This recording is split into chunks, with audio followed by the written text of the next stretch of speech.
Alright, so I think I'm recording. We are looking at rational functions. It's a later part of skill packet 4. I know that it's a rational function because the numerator is a polynomial, the denominator is a polynomial, and the rational function is a ratio of polynomials. So, the first step when I'm dealing with these rational functions is to factor everything. So I've got f of x is equal to, the numerator, I can't do anything with it.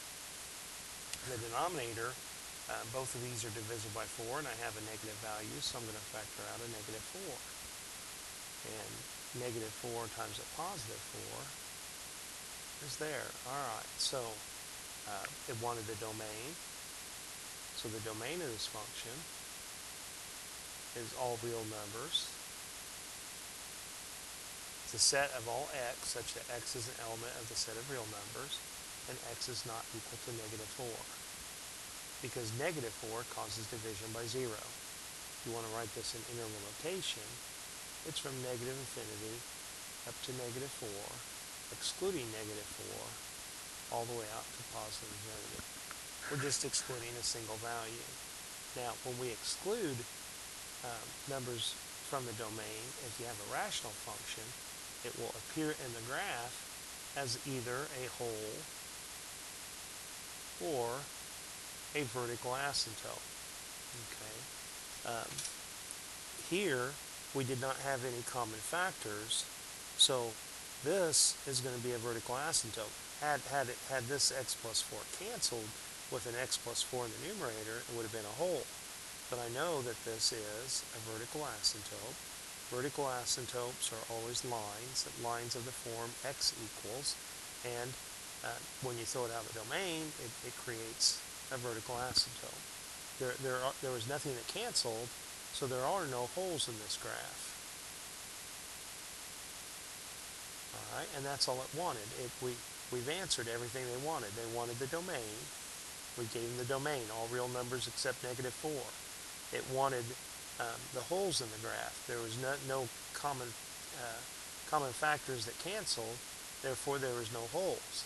So this function can't be reduced, and it had exactly one vertical asymptote.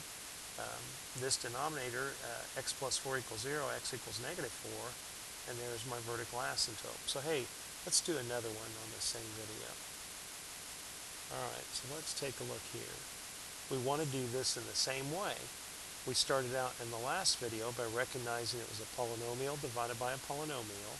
That's what we have here. And we factored both the numerator and denominator. When I look at that numerator, I see a common factor. I see that all of these terms are divisible by 3. So it might help me if I factor out that common 3, and then I have x squared plus x, because I pulled out those 3, minus 2. Alright, x squared minus 1, I know is a difference of perfect squares, and that factors to x plus 1 times x minus 1. I know that this trinomial, that I can glance at it and see that it's going to factor to x plus 2 times x minus 1. I needed two numbers that multiplied together to give me negative 2, but they added together to give me a positive 1, and positive 2 and negative 1 fits the bill. Alright, so I've got x plus 1 times x minus 1. Before I go to cancel things, at this point I've got to slow down and give everybody my domain. My domain is the set of all real numbers, excluding any values that cause division by 0. So it's a set of all x, such that x is an element of a set of real numbers, and negative 1 plus positive 1 gives us a 0. X cannot be negative 1. If x were allowed to equal negative 1, and you input it into the function, the output is undefined. I can't plot a point. This negative 1 isn't related to any y value. And the same for positive 1. If we try to plug in positive 1 into this function in the denominator, you'll have 1 minus 1, which is 0, and you can't divide by 0, so it'll be undefined. Therefore, every element in the domain has to be related to exactly one y value. These are not related to any one y values, so they're thrown out of the domain. When you're thrown out of the domain, you'll appear in the graph as either a hole or a vertical asymptote. Okay, let's look and see that any factors cancel. The x minus 1 cancels with x minus 1. 1 minus 1 gave us 0, so this 1 right here, this is creating a hole. A hole, we need to give the location. The location in 2 dimensions is x comma y. We know that 1 minus 1 gives us 0, the x coordinate of the hole is 1, and we're going to have to figure out what the y is in just a moment.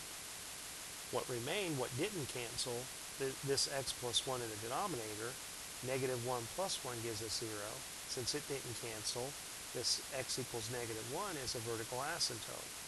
So vertical asymptote is the line x equals negative 1. Alright, so we're basically done with the exception that we need to give them the location, the y coordinate of this hole. So let's return to our function. After we factored it, we saw that these common factors canceled, and it reduced to 3 times x plus 2 divided by x plus 1. Now, if we come and try to evaluate the original function at 1, it's going to be undefined. But this isn't the original function. This is after we've taken away that problem in the denominator, and now if I plug in 1, I'll get a y value. So I come over here, and for some scratch work, I've got 3 times, I replace x with 1, so I've got 1 plus 2, and the denominator, 1 plus 1. So I get this fraction. 1 plus 2 is 3, and 3 times 3 is 9. 1 plus 1 is 2. So the y coordinate here is 9 halves. I'm just going to leave it as an improper fraction. So the location of my hole is 1 comma 9 halves, 9 over 2. So I found exactly what they wanted. Given this rational function, we found its domain. All real numbers excluding x equals negative 1, and also excluding x equals positive 1. X equals negative 1 turned out to be a vertical asymptote. It's a vertical line that this graph will never intersect. It'll never cross this vertical line.